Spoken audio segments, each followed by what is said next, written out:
So yeah, once you have done that, once you've added your list, the next thing you want to do is you want to research the property. You want to see, let's say if you've added a list of property, some properties that you've added, and you notice that, they have really great signs of distress. They meet all these, check boxes that you have. There's like holes in the roof. There's like crack in the foundation. There's like notices on the doors and everything.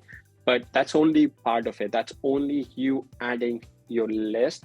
But next thing that you want to do is you actually want to research the property. Again, a lot of this you can do within the REsimpli app or any of the Driving for Dollar app. But if you're not using an app, I'm just going to go through the process, if you're not using the app. So let's say if you've added a property, next thing you want to do is you want to research the property owner. So let's say you find out, you have this property meets all the distress pain points that you notice.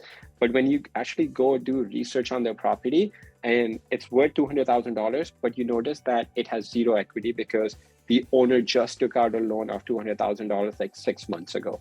So then unless you're doing short sale, which can take very long time, if that's your marketing strategy, then you might want to go after it, depending on what the other houses in the area are selling. But if that's not something you're doing, then I would just, you've added that property, then I would just do add it to do not market or opt out of your marketing because they don't have enough equity in the house. So there's no point going after a house that's worth $200,000 and has a loan of $200,000. So then, there's zero equity for you to play with. You want to go after houses that are, at least have 70 or 30% equity. So the loan balance is no more than 70%. So you want to go back to, you're just adding your list, but again, you want to make sure that there's still, this is just one way to build your list. You still want to make sure that the equity is still 30% or more.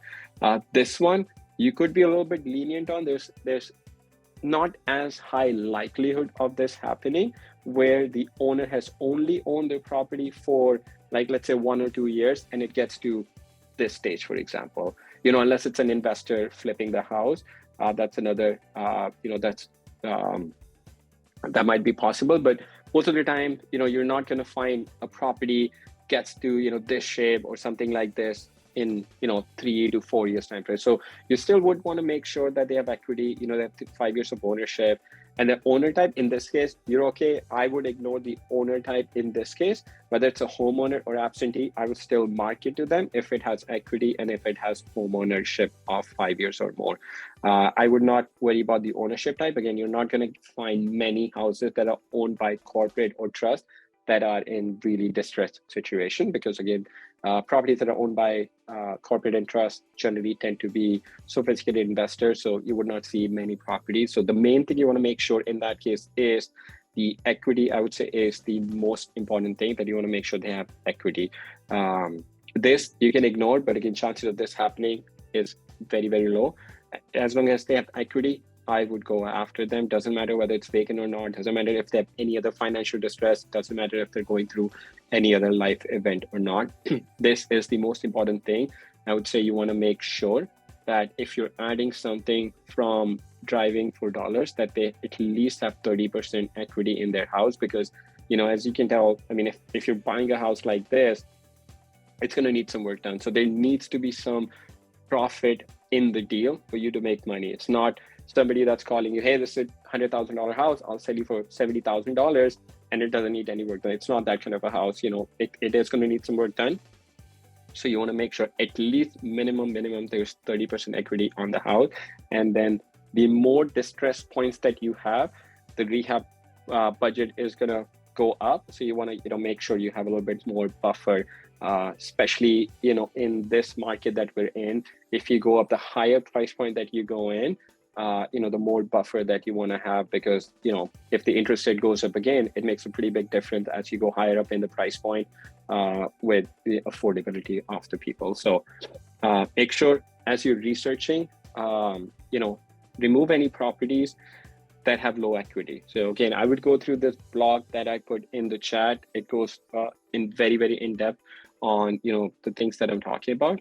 But I would remove anything that has low equity, bank owned property, If it's a bank owned, it's going through some sort of foreclosure process. So, no point going after that property. And then properties only sold in like last year or so. So if somebody bought the property last year or so, that means probably an investor who bought it and they're in the middle of the rehab. So no point going after that. Equity is the main thing I would go after and see if it's low equity, I would take it off the list. Everything else, depending on if you only have like 50 properties, even if it's bank owned, doesn't matter, I would still send them. But if you have like 500 properties, then I would like start filtering it down and then just keep adding more filter criteria on that.